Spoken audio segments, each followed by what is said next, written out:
የአርሰናል ቡድን አባላት የፕሪሚየር ሊግ የዋንጫ ድላቸውን አደባባይ በመውጣት ከደጋፊዎቻቸው ጋር አከበሩ።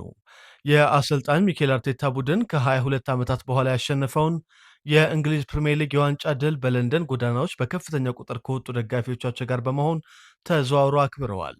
ከ1 ሚሊዮን በላይ የሆኑ የአርሰናል ደጋፊዎች ሰሜን ለንደንን በቀይ ቀለም ያደመቁ ሲሆን በአውሮፓ ቻምፒየንስ ሊግ ፍጻሜ በፓሪስ ሰን ጀርሜን የተሸነፈውን ቡድናቸውን አበረታተው የፕሪሚየር ሊግ የዋንጫ ድላቸውን ከቡድኑ አባላት ጋር አድምቀዋል። ከሁለት ሰዓት ተኩል በላይ የፈጀው የአርሰናል የፕሪሚየር ሊግ የድል ክብረ በዓል በብሪታንያ ምድር ከፍተኛ የህዝብ ቁጥር የተመዘገበበት ትልቁ የጎዳና ላይ ስነ ስርዓት እንደሆነ ተነግሯል።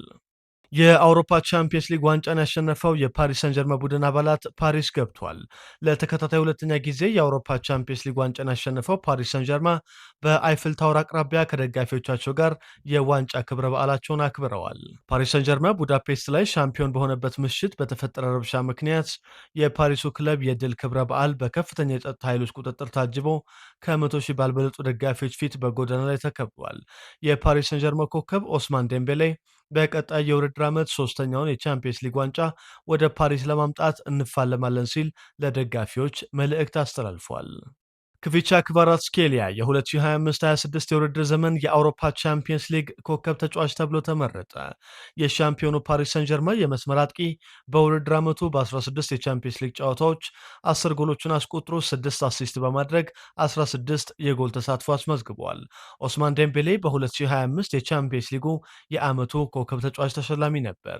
አርዳ ጉለር የአውሮፓ ቻምፒየንስ ሊግ የዓመቱ ምርጥ ወጣት ተጫዋች ሽልማትን አሸንፏል። የሪያል ማድሪዱ አማካይ በዘንድሮው የውድድር ዓመት በቻምፒየንስ ሊጉ 34 የግብ ዕድሎችን በመፍጠር ቀዳሚው ተጫዋች ነው። ኪሊያን ኤምባፔ የአውሮፓ ቻምፒየንስ ሊግ የውድድር ዓመቱ ከፍተኛ ጎል አስቆጣሪ በመሆን አጠናቋል። የሪያል ማድሪዱ አጥቂ ዘንድሮ በ11 ጨዋታዎች 15 ጎሎችን ማስቆጠር ችሏል። ሎስ ብላንኮስ ሩብ ፍጻሜ ላይ ከውድድር ቢሰናበቱም ፈረንሳይ ኮከብ ሃሪ ኬንን በአንድ ጎል በመብለጥ ከፍተኛ ጎል አስቆጣሪ ሆኖ አጠናቋል። በቻምፒየንስ ሊግ የዓመቱ ምርጥ ቡድን ሻምፒዮኑ ፓሪስ ሰን ጀርመን 5 ተጫዋቾችን በማስመረጥ ቀዳሚው ክለብ ሆኗል። የአውሮፓ እግር ኳስ ማህበር ቴክኒካል ኦብዘርቨር ቡድን የ2025-26 የቻምፒየንስ ሊጉን የውድድር ዓመቱን ምርጥ ቡድን ይፋ ሲያደርግ በግብ ጠባቂ ቦታ የአርሰናሉ ዳቪድ ራያ፣ በተከላካይነት የፓሪስ ሰን ጀርመን ኑኖ ሜንዴስ እና ማርኪኒሆስ፣ ከአርሰናል ጋብሪኤል ማጋልሄሽ እና የአትሌቲኮ ማድሪዱ ማርኮስ ዮሬንቴ ተመርጠዋል። በአማካይ ክፍል ዴክላን ራይስ እና ቪቲኒያ ሲካተቱ ሃሪ ኬን፣ ኦስማን ዴምቤሌ፣ ክቪቻ ክቫራትስኬሊያ እና ማይክል ኦሊሴ አጥቂ ቦታ ላይ ተመርጠዋል። የዘንድሮ የውድድር ዓመት የአውሮፓ ቻምፒየንስ ሊግ ከፍተኛ ጎል አስቆጣሪው ኬሊያን ኤምባፔ፣ የሻምፒዮኑ ፓሪስ ሰን ጀርመን ተከላካይ ዊሊያን ፓቾ እና አማካዩ ዣኦ ኔቬስ ከምርጥ 11 ውጭ መሆናቸው ትኩረት ስቧል። የ2026 የአውሮፓ ሱፐር ካፕ ጨዋታ መቼና የት እንደሚካሄድ ይፋ ተደረገ። የአውሮፓ ቻምፒየንስ ሊግ ዋንጫ አሸናፊው ፓሪስ ሰን ጀርማ ከዩሮፓ ሊግ አሸናፊው አስቶን ቪላ ጋር የሚከናወነው የአውሮፓ ሱፐር ካፕ ጨዋታ ሮብ ነሐሴ 6 2018 ዓ.ም በኦስትሪያ ሳልዝበርግ ሬድ ቡል አሬና እንደሚከናወን የአውሮፓ እግር ኳስ ማህበር አስታውቋል። የማንቸስተር ሲቲ ሴቶች ቡድን የኤፍኤ ካፕ ዋንጫን ለአራተኛ ጊዜ አሸነፈ። የፕሪሚየር ሊጉ ሻምፒዮን የሆነው ማንቸስተር ሲቲ ሴቶች ቡድን ብራይተንን 4-0 በማሸነፍ በኤፍኤ ካፕ ውድድር ታሪክ ለአራተኛ ጊዜ ሻምፒዮን ሆኗል።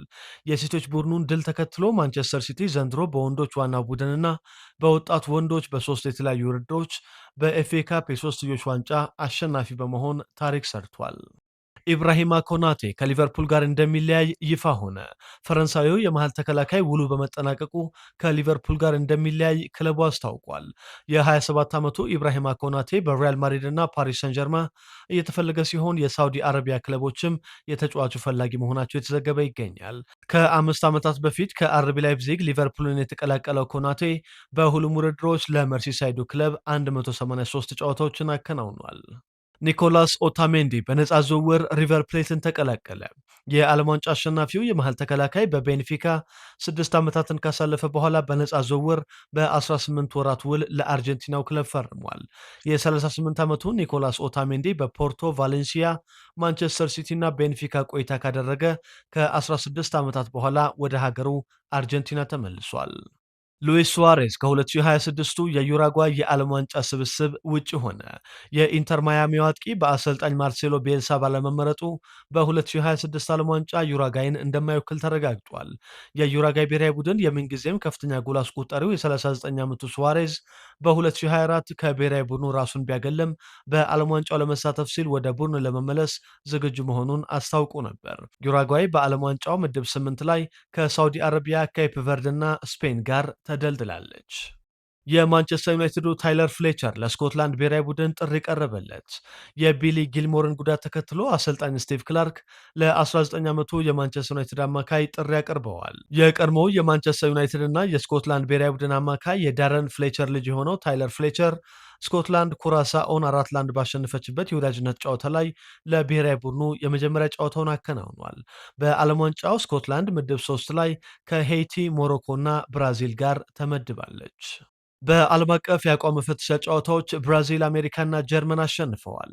በግዙፉ ማራካኛ ስታዲየም ፓናማን ያስተናገደችው ብራዚል 6-2 አሸንፋለች።